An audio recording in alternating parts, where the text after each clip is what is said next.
hidup kita tidak didikte oleh persoalan yang menimpa kita. Kita menyadari bahwa dalam hidup ini kita akan selalu mengalami persoalan, apalagi di tengah masa pandemi COVID-19 sekarang ini. Walau kita sudah mengenal Tuhan Yesus, namun bila kita tidak terus fokus kepada Tuhan dan kepada janji Tuhan di dalam firman-Nya, kerap kali semua persoalan yang kita alami dapat membuat kita merasa kewalahan, atau kita merasa tidak sanggup lagi, atau kita bahkan memilih keluar dari jalan Tuhan. Bila itu terjadi, maka itu berarti hidup kita didikte oleh persoalan kita. Marilah kita selalu kembali kepada firman Tuhan. Roma 8 ayat 28 sampai 29 mengatakan, kita tahu sekarang bahwa Allah turut bekerja dalam segala sesuatu untuk mendatangkan kebaikan bagi mereka yang mengasihi Dia, yaitu bagi mereka yang terpanggil sesuai dengan rencana Allah. Sebab semua orang yang dipilihnya dari semula, mereka juga ditentukannya dari semula untuk menjadi serupa dengan gambaran anaknya, supaya ia anaknya itu menjadi yang sulung di antara banyak saudara. Jadi semua hal yang terjadi dalam hidup kita, termasuk semua persoalan yang datang kepada kita, akan menjadi kebaikan untuk kita yang mengasihi Tuhan.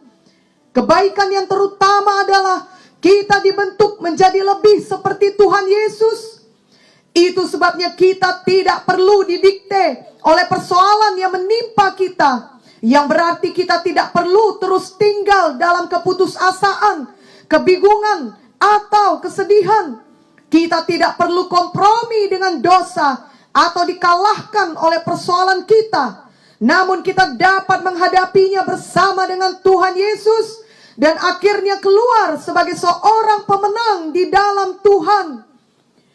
Ingatlah 1 Korintus 10 ayat 13 yang berkata, pencobaan-pencobaan yang kamu alami ialah pencobaan-pencobaan biasa yang tidak melebihi kekuatan manusia, sebab Allah setia, dan karena itu Ia tidak akan membiarkan kamu dicobai melampaui kekuatanmu.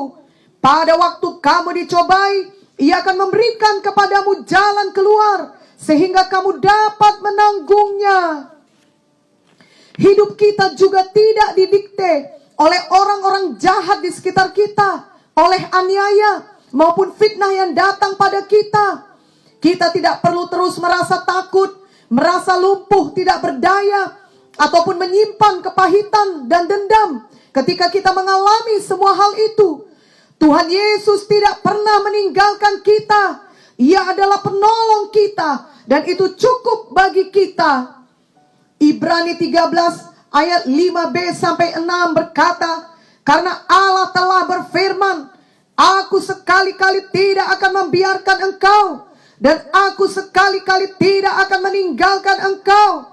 Sebab itu dengan yakin kita dapat berkata, Tuhan adalah penolongku, aku tidak akan takut.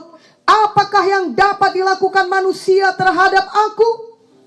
Kita juga mengingat janji Tuhan dalam Yesaya 43 ayat 1 sampai 2 yang berkata, tetapi sekarang beginilah firman Tuhan yang menciptakan engkau, hai Yakub, yang membentuk engkau, hai Israel, janganlah takut, sebab aku telah menebus engkau.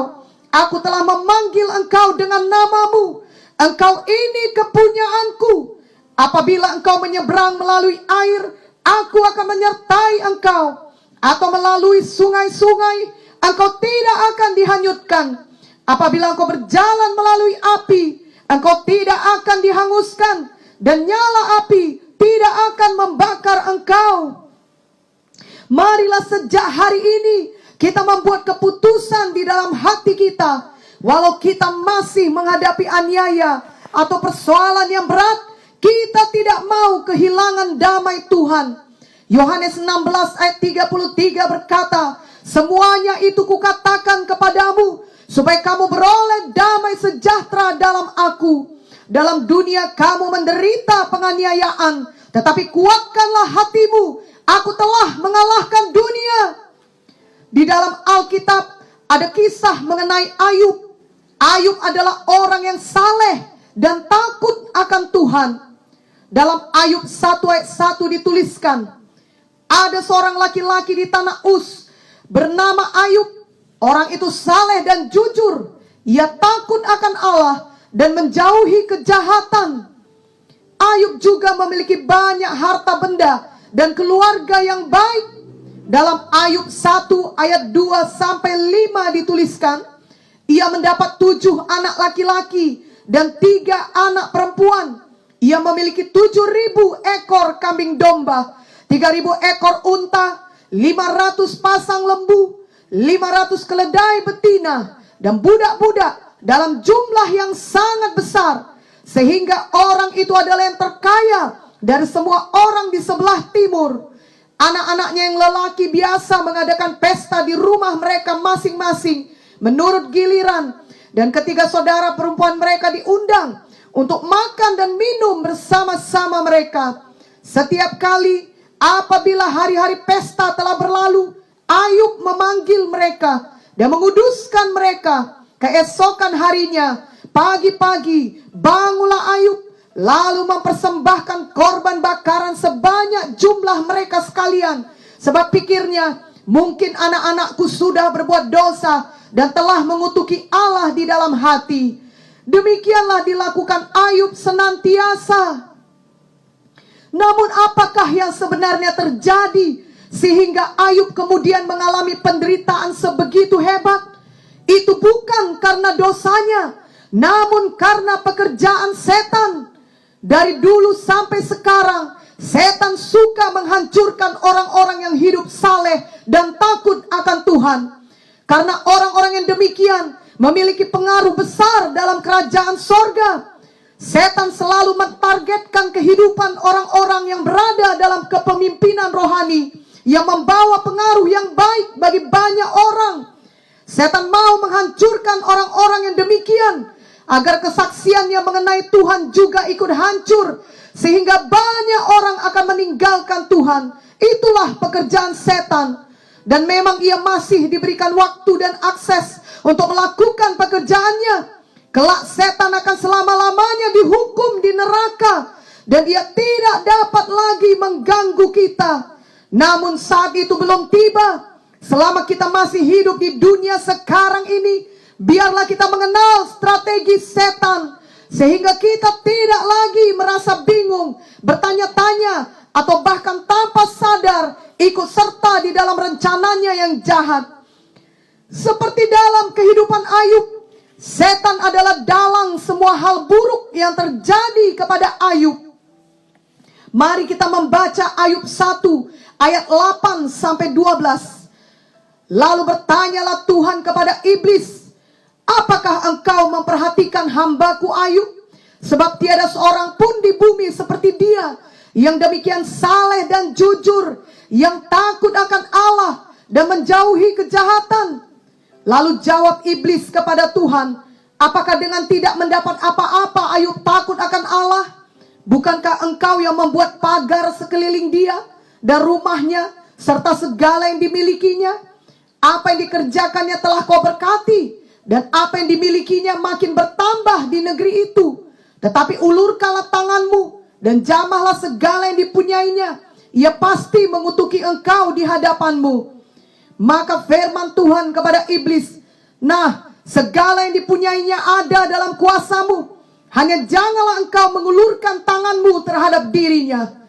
Kemudian pergilah iblis dari hadapan Tuhan. Sebenarnya setan hendak menyerang Tuhan secara tidak langsung, yakni dengan cara menyerang Ayub. Setan mengatakan kepada Tuhan bahwa Ayub mengikut Tuhan hanya ketika keadaan baik.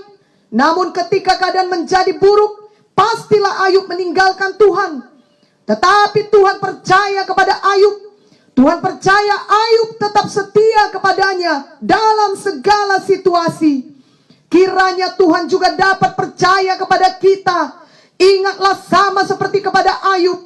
Walau Tuhan mengizinkan setan bekerja, namun tetap ada batasnya. Tuhan tidak pernah membiarkan kita dicobai melebihi kekuatan kita. Setan tidak akan pernah dapat berbuat sesuka hatinya. Semua yang terjadi kepada kita tetap di bawah kendali Tuhan. Itu sebabnya janganlah kita pernah ragu akan Tuhan. Marilah kita tetap percaya kepadanya. Persoalan yang datang dalam hidup Ayub bukanlah persoalan biasa, namun sangat berat, bahkan kelihatannya tidak mungkin dapat ditanggungnya. Mari kita baca dari Ayub 1 ayat 13 sampai 19. Pada suatu hari, ketika anak-anaknya yang lelaki dan yang perempuan makan-makan dan minum anggur di rumah saudara mereka yang sulung, datanglah seorang pesuruh kepada Ayub dan berkata, sedang lembu sapi membajak dan keledai-keledai betina makan rumput di sebelahnya, datanglah orang-orang Sheba menyerang dan merampasnya serta memukul penjaganya dengan mata pedang. Hanya aku sendiri yang luput sehingga dapat memberitahukan hal itu kepada Tuhan. Sementara orang itu berbicara, datanglah orang lain dan berkata, api telah menyambar dari langit dan membakar serta memakan habis kambing domba dan penjaga-penjaga. Hanya aku sendiri yang luput sehingga dapat memberitahukan hal ini kepada Tuhan. Sementara orang itu berbicara, datanglah orang lain dan berkata, orang-orang Kasdim membentuk 3 pasukan, lalu menyerbu unta-unta dan merampasnya, serta memukul penjaganya dengan mata pedang. Hanya aku sendiri yang luput, sehingga dapat memberitahukan hal itu kepada Tuhan. Sementara orang itu berbicara, datanglah orang lain dan berkata, anak-anak Tuhan yang lelaki dan yang perempuan sedang makan-makan dan minum anggur di rumah saudara mereka yang sulung. Maka tiba-tiba angin ribut bertiup dari seberang padang gurun. Rumah itu dilandanya pada 4 penjurunya dan roboh menimpa orang-orang muda itu sehingga mereka mati. Hanya aku sendiri yang luput sehingga dapat memberitahukan hal itu kepada Tuhan. Betapa mengerikannya, dari satu kehilangan kepada kehilangan yang lain. Ayub kehilangan ternaknya, pelayannya, hartanya, dan juga anak-anak yang dikasihinya. Dan semuanya terjadi dalam waktu yang sangat berdekatan. Lalu seakan-akan itu tidak cukup berat, Ayub kemudian kehilangan kesehatannya. Ayub 2 ayat 4-5 dan ayat 7-8 menuliskan, lalu jawab iblis kepada Tuhan, kulit ganti kulit, orang akan memberikan segala yang dipunyainya ganti nyawanya. Tetapi ulurkanlah tanganmu dan jamahlah tulang dan dagingnya, ia pasti mengutuki engkau di hadapanmu. Kemudian iblis pergi dari hadapan Tuhan, lalu ditimpanya Ayub dengan bara yang busuk dari telapak kakinya sampai ke batu kepalanya. Lalu Ayub mengambil sekeping beling untuk menggaruk-garuk badannya sambil duduk di tengah-tengah abu.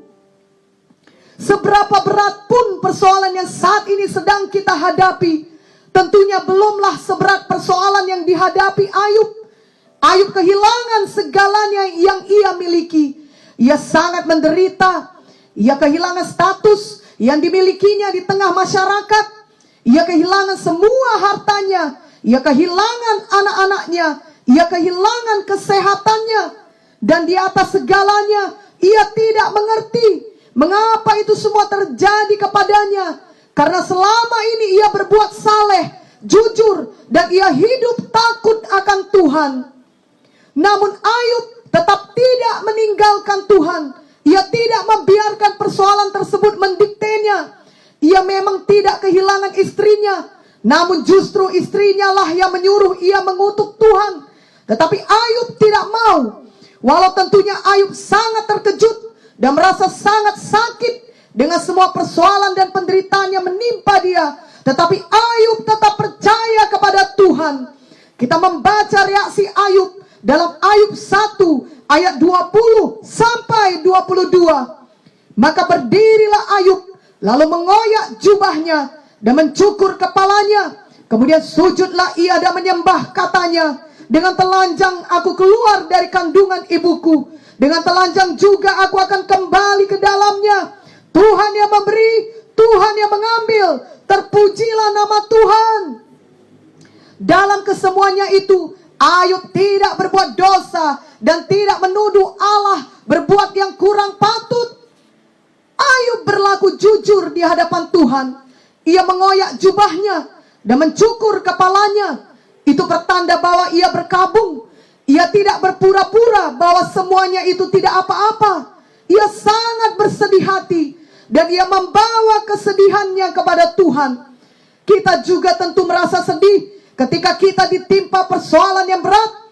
Marilah kita juga seperti Ayub, kita mendekat kepada Tuhan. Kita jujur kepada Tuhan tentang perasaan kita. Namun kita melihat Ayub bukan hanya bersedih dan berkabung. Ayub juga menyembah Tuhan. Betapa luar biasanya Ayub ini. Setelah semua kesakitan yang terjadi kepadanya, ia tetap menyembah Tuhan. Biarlah kita juga tetap menyembah Tuhan di saat keadaan yang begitu gelap dalam hidup kita. Ayub juga tidak mempersalahkan Tuhan. Menurut Ayub, Tuhan berhak mengambil semuanya. Saat itu Ayub belum mengerti bahwa adalah setan yang mencuri dan mengambil semuanya. Namun hati Ayub benar di hadapan Tuhan. Ayub tidak mempersalahkan atau menuduh Tuhan ketika hal-hal buruk terjadi dalam hidupnya. Marilah kita meneladani Ayub dan tetap tidak berbuat dosa seperti Ayub. Jadi sebelum semua hal buruk itu terjadi, Ayub tidak berbuat dosa. Lalu setelah banyak kesakitan menimpanya, Ayub tetap tidak mau berbuat dosa. Inilah yang perlu kita teladani. Ada orang selama ini telah berbuat baik, namun kemudian hal-hal buruk terjadi kepadanya yang ia tidak dapat mengerti. Maka ia kemudian merasa sia-sia terus berbuat baik. Sangatlah disayangkan bila ia kemudian berubah setia.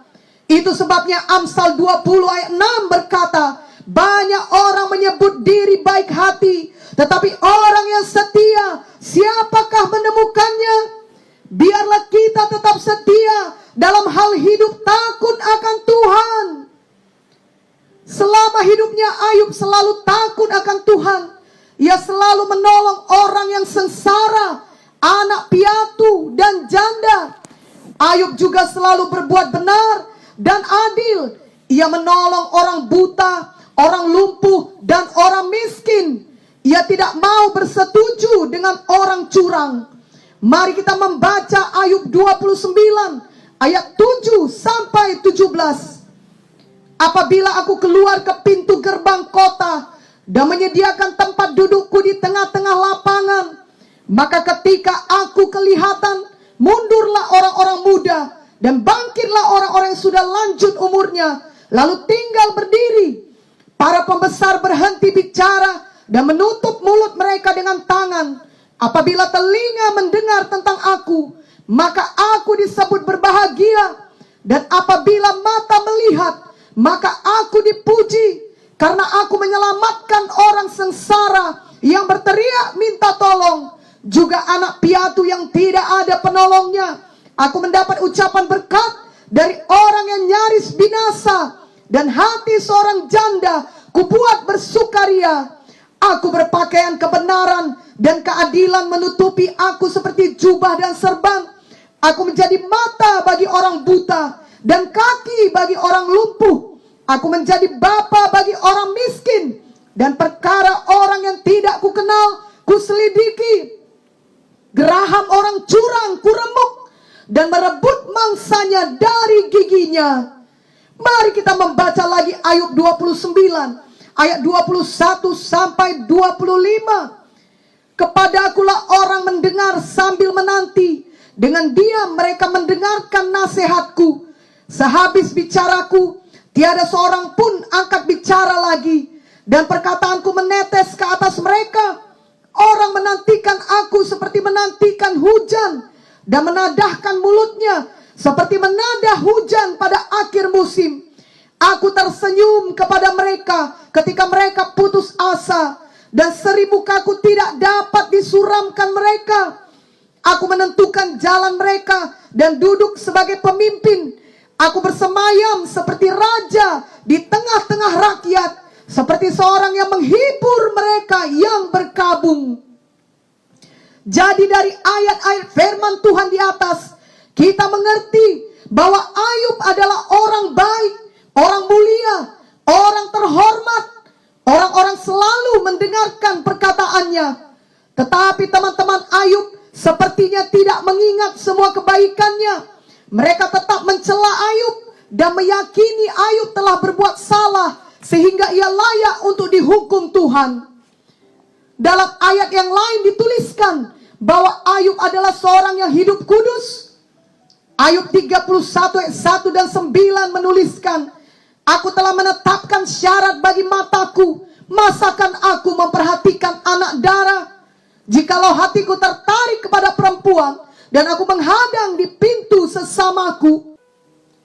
Ayub juga selalu berlaku adil kepada para pekerjanya dan selalu menolong orang.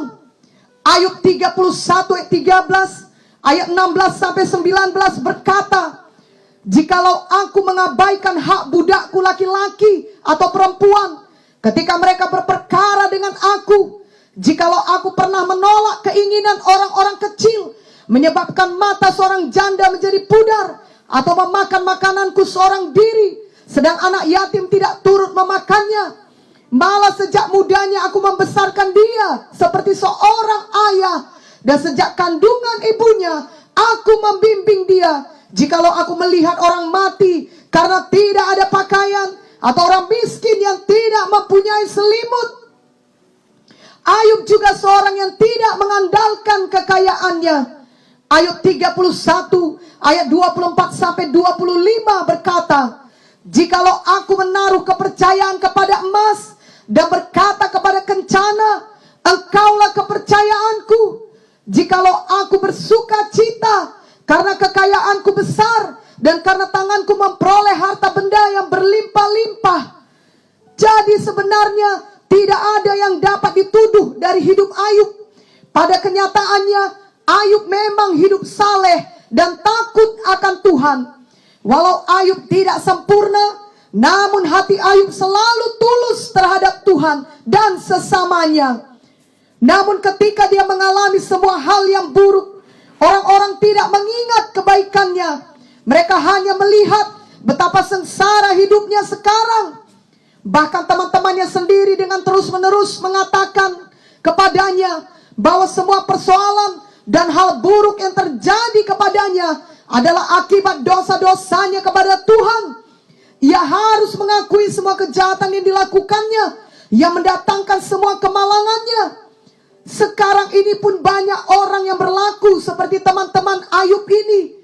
Mereka dengan cepat dan dengan yakin mengatakan kepada orang yang sedang ditimpa kemalangan bahwa pastilah kemalangannya itu merupakan akibat dosa-dosanya dan Tuhan sedang menghukumnya. Sama seperti Ayub, mereka juga belum mengerti bahwa ada setan yang mendalangi semua kejadian buruk tersebut. Hal ini dapat menjadi suatu pelajaran kepada kita, yakni bila selama ini kita hidup takut akan Tuhan, dan kemudian ada hal buruk menimpa kita, lalu banyak perkataan orang terhadap kita dan mengenai kita, maka janganlah putus asa, janganlah meninggalkan Tuhan, jangan biarkan semua perkataan orang tersebut mendikte kita, jangan pernah menyerah. Ayub dapat saja menyerah dan mati dalam keadaannya. Ayub sudah sangat menderita. Istrinya sendiri tidak mendukung dia untuk tetap percaya kepada Tuhan. Ayub 2 ayat 9 sampai 10 menuliskan, maka berkatalah istrinya kepadanya, masih bertekunkah engkau dalam kesalehanmu? Kutukilah Allahmu dan matilah. Tetapi jawab Ayub kepadanya, engkau berbicara seperti perempuan gila. Apakah kita mau menerima yang baik dari Allah, tetapi tidak mau menerima yang buruk? Dalam kesemuanya itu, Ayub tidak berbuat dosa dengan bibirnya. Jadi walau orang-orang terdekatnya tidak menolong dia, justru menuduh dia, Ayub tetap menaruh kepercayaannya kepada Tuhan. Ayub tetap setia kepada Tuhan. Ayub kemudian mengucapkan perkataan iman di tengah kesakitan dan kegelapan yang dialaminya. Marilah kita lihat perkataan iman yang bagaimana yang diucapkan Ayub dari hatinya, dan biarlah kita juga meneladaninya. Yang pertama, kita membaca Ayub 19 ayat 25 sampai 27. Tetapi aku tahu penebusku hidup, dan akhirnya ia akan bangkit di atas debu. Juga sesudah kulit tubuhku sangat rusak, tanpa dagingku pun aku akan melihat Allah, yang aku sendiri akan melihat memihak kepadaku. Mataku sendiri menyaksikannya, dan bukan orang lain. Hati sanubariku merana karena rindu. Betapa luar biasa ucapan ini. Tentu Tuhan sendiri sudah berbicara dalam hati Ayub, dan menyatakan kepada Ayub mengenai karya Tuhan Yesus yang menebus umat manusia, dan mengenai kebangkitannya, sehingga Ayub dapat memiliki pewahyuan dan berkata, penebusku hidup, dan akhirnya ia akan bangkit di atas debu. Bahkan Ayub mengerti mengenai kebangkitan tubuh dan kehidupan kekal. Itu sebabnya ia berkata, juga sesudah kulit tubuhku sangat rusak, tanpa dagingku pun aku akan melihat Allah, yang aku sendiri akan melihat memihak kepadaku. Mataku sendiri menyaksikannya, dan bukan orang lain. Demikianlah Tuhan selalu mau berbicara di dalam hati kita, di tengah semua kegelapan dan kesakitan yang kita alami. Marilah kita mendengar suara Tuhan. Marilah kita menerima pewahyuan dan kekuatan dan arahan dari Tuhan. Kita tidak perlu didikte dan dikalahkan oleh semua persoalan kita. Kita dapat bangkit dan menjadi pemenang, karena kita tahu bahwa kita adalah anak-anak Tuhan yang sangat dikasihinya, yang telah ditebusnya dengan nyawanya sendiri. Masa depan kita sudah dijamin olehnya di dalam hidup yang kekal untuk selama-lamanya. Yang kedua, kita membaca dari Ayub 23 ayat 10. Karena ia tahu jalan hidupku, seandainya ia menguji aku akan timbul seperti emas. Ayub akhirnya mengerti bahwa ini adalah ujian iman, dan Ayub mengambil keputusan bahwa ia akan maju terus. Ayub mau ia timbul seperti emas, ia dimurnikan. Dalam proses yang menyakitkan itu, Ayub memutuskan untuk tetap setia hidup takut akan Tuhan. Ayub 23 ayat 11 sampai 12 berkata, kakiku tetap mengikuti jejaknya, aku menuruti jalannya dan tidak menyimpang. Perintah dari bibirnya tidak kulanggar, dalam sanubariku kusimpan ucapan mulutnya. Inilah perkataan iman kita, yakni penebus kita hidup, dan kita akan keluar dari ujian seperti emas. Dengan kata lain, kita mendeklarasikan dengan iman bahwa semua mendatangkan kebaikan bagi kita. Kita semakin mengenal Tuhan, dan hati kita semakin dimurnikan. Jadi inilah pengakuan iman kita yang perlu kita hidupi sungguh-sungguh, khususnya ketika bertubi-tubi persoalan dan kesakitan menimpa kita. Juga ketika semua orang menuduh kita berbuat salah, padahal kita justru berbuat kebenaran. Mari tetap ucapkan pengakuan iman kita yang menang. Juga ketika orang terdekat kita sekalipun menyuruh kita untuk berhenti mengikut Tuhan dan berhenti melayani Tuhan, seperti yang dilakukan oleh istri Ayub, namun marilah kita tetap mengucapkan pengakuan iman yang menang. Biarlah kita memilih untuk tetap bertekun dalam iman dan tetap hidup takut akan Tuhan, sehingga persoalan kehidupan tidak mendikte kita, justru kita keluar sebagai pemenang. Janganlah kita mengeraskan hati, mencari jalan pintas, dan menuruti keinginan daging kita sendiri. Itu justru membawa kita menjauh dari Tuhan. Mari kita selalu mendekat kepada Tuhan, berbicara dengan Tuhan, dan tetap patuh kepada Tuhan.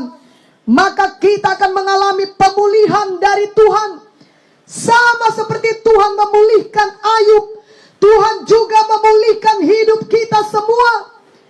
Mari kita membaca Ayub 42 ayat 10 dan ayat 12 sampai 17. Lalu Tuhan memulihkan keadaan Ayub setelah ia meminta doa untuk sahabat-sahabatnya. Dan Tuhan memberikan kepada Ayub 2 kali lipat dari segala kepunyaannya dahulu. Tuhan memberkati Ayub dalam hidupnya yang selanjutnya lebih daripada dalam hidupnya yang dahulu. Ia mendapat 14.000 ekor kambing domba dan 6.000 unta, 1.000 pasang lembu dan 1.000 ekor keledai betina. Ia juga mendapat 7 orang anak laki-laki dan 3 orang anak perempuan. Dan anak perempuan yang pertama diberinya nama Yemima, yang kedua Kezia, dan yang ketiga Karen Hapuk. Di seluruh negeri tidak terdapat perempuan yang secantik anak-anak Ayub. Dan mereka diberi ayahnya milik pusaka di tengah-tengah saudara-saudaranya laki-laki. Sesudah itu Ayub masih hidup 140 tahun lamanya. Ia melihat anak-anaknya dan cucu-cucunya sampai keturunan yang keempat. Maka matilah Ayub tua dan lanjut umur. Ayub benar-benar keluar sebagai pemenang.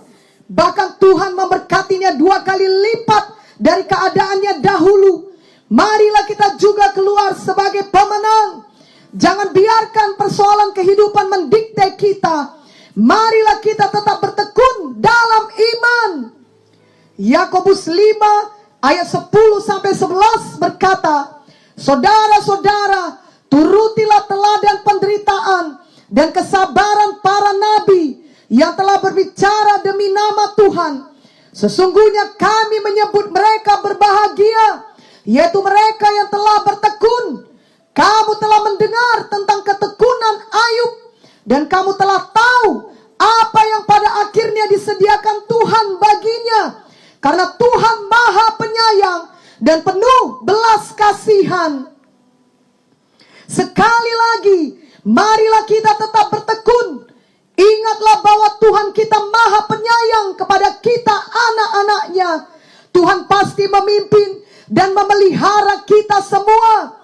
Filipi 1 ayat 6 berkata, akan hal ini aku yakin sepenuhnya, yaitu Ia yang memulai pekerjaan yang baik di antara kamu akan meneruskannya sampai pada akhirnya pada hari Kristus Yesus. Amin.